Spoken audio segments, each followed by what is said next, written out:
누구나 누릴 수 있는 영적 비타민. 목사가 살아야 교회가 산다. 목사가 살 때 교회마다 부흥의 불길이 타오르게 될 것이고 강건케 하심의 은혜가 넘치게 될 것을 확신한다. 특별히 믿음의 조상 아브라함이 받은 여호와 이레의 복처럼 천하 만민을 구원하는 후손의 복과 믿음의 가문을 이루는 복의 주인공이 될 것이다. 누구나 누릴 수 있는 영적 비타민. 목회자를 돕는 28가지에 대해서 말씀을 드리겠습니다. 먼저 제가 드리는 말씀입니다. 초등학교 2학년 때 어머니의 명령에 순종하여 처음 교회에 출석하였습니다. 어머니를 기쁘시게 하기 위함이었습니다. 92세를 일기로 천국에 가신 어머니에게 목회자를 대접하는 섬김을 습관화하였습니다.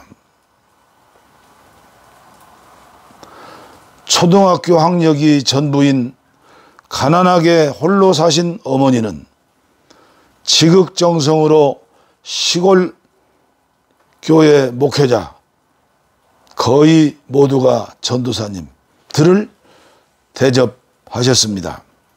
사택이 없었던 시골 교회에서 수년 동안 방을 내드리고 식사를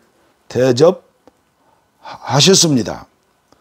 1960년대 가난했던 보릿고개 시절에 아껴두셨던 쌀을 한 줌씩 솥 중앙에 넣어 흰살 섞인 보리밥을 대접하였고, 그렇게도 맛있었던 계란찜이나 등푸른 생선도 끼니마다 대접하셨던 모습이 지금도 선합니다. 시골 예배당을 건축하고 그 다음에 사택을 건축하여 전도사님이 사택으로 이사를 가셨습니다.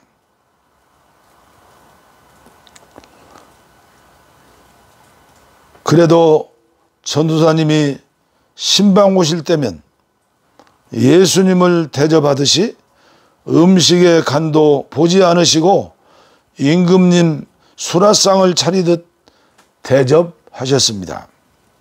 음식을 대접하듯이 전도사님의 말씀이 하나님의 말씀인 것처럼 순종하셨습니다. 교회 분란이 있을 때면 항상 교역자 편에 서셨으니 반대편의 성도들에게 따돌림도 당하셨으리라고 생각합니다.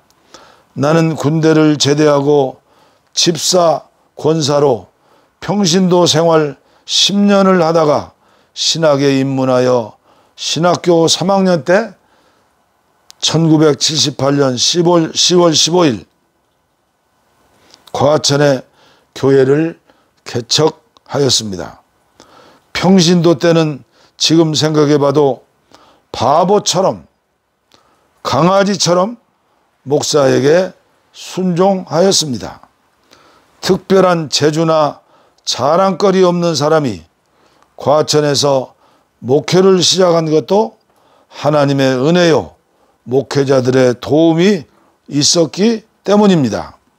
20년 목회를 행복하게 마치고 만 55세에 선교사로 떠날 수 있었던 것도 하나님의 은혜요 수많은 성도들과 목회자들의 기도와 후원이 있었기 때문이라고 생각합니다.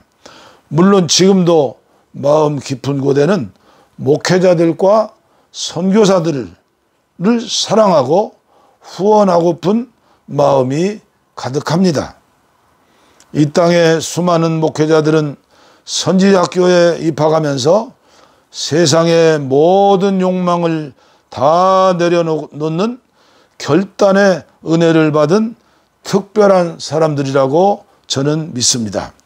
목사 안수를 받으면서 눈물로 헌신을 다짐하며 평생을 예수님이 가신 좁은 길을 넓은 길로 알고 가는 십자가의 사람들이 목사들이라고 믿습니다. 세상의 수많은 직업 중 예수님이 하신 일을 대신하여야 하는 직업이라면 성직이죠. 성직의 십자가를 걸머지고 살아야 합니다. 이 세상의 직업 중 울면서 하는 직업이 어디 있을까? 잠자지 않으면서 하는 직업이 어디에 있을까? 밥 굶으면서 하는 직업이 어디에 있을까? 인간의 힘으로는 할 수 없는 일을 오직 성령으로 하는 사람들입니다. 그러나 오늘 한국교회의 상황은 어떠합니까? 목자를 치면 양떼는 흩어지기 마련입니다. 한국교회의 위기가 아닐 수 없습니다. 그러나 아직은 희망이 있습니다. 지극정성으로 목회자를 돕고 기도하는 아론과 훌과 같은 평신도가 하늘의 별처럼 많고도 많으니 이는 한국교회 주시는 특별한 축복이라고 저는 믿습니다. 평신도 지도자로 평생에 240만 명의 영혼을 구원했던 찰스 피니의 부흥론은 오늘의 한국교회 주시는 하나님의 음성이라고 믿습니다. 목사가 살아야 교회가 산다. 목사가 살아야 교회가 산다. 목사가 살아야 교회가 산다. 지극히 성경적이면서도 합리적이고 이성적인 그의 메시지를 소개하겠습니다. 교회마다 부흥의 물길이 타오르게 될 것이고 강건케 하심의 은혜가 넘치게 될 것을 확신합니다. 특별히 믿음의 조상 아브라함이 받은 여호와 일의 복처럼 천하 만민을 구원하는 후손의 복과 믿음의 가문을 이루는 복의 주인공이 될 것을 확신합니다. 아멘. 그러나 많은 장로님들과 성도님들은 그렇게 말씀하십니다. 목사님이 이렇게 하시는데 어떻게 따를 수가 있겠습니까? 주님의 세미한 음성을 들으시기를 바랍니다. 목회자를 구체적으로 돕는 28가지 방법. 240만 명의 영혼을 구원했던 전도자, 미국의 한 시대를 부흥으로 이끌었던 찰스 피니, 그분이 말하는 구체적으로 목회자를 돕는 28가지 방법. 모세가 손을 들면 이스라엘이 이기고 손을 내리면 아멜렉이 이기더니 모세의 팔이 피곤함에 그들이 돌을 가져다가 모세 아래에 놓아 그가 그 위에 앉게 하고 아론과 훌이 한 사람은 이쪽에서 한 사람은 저쪽에서 모세의 손을 붙들어 올렸더니 그 손이 해가 지도록 내려오지 아니한지라.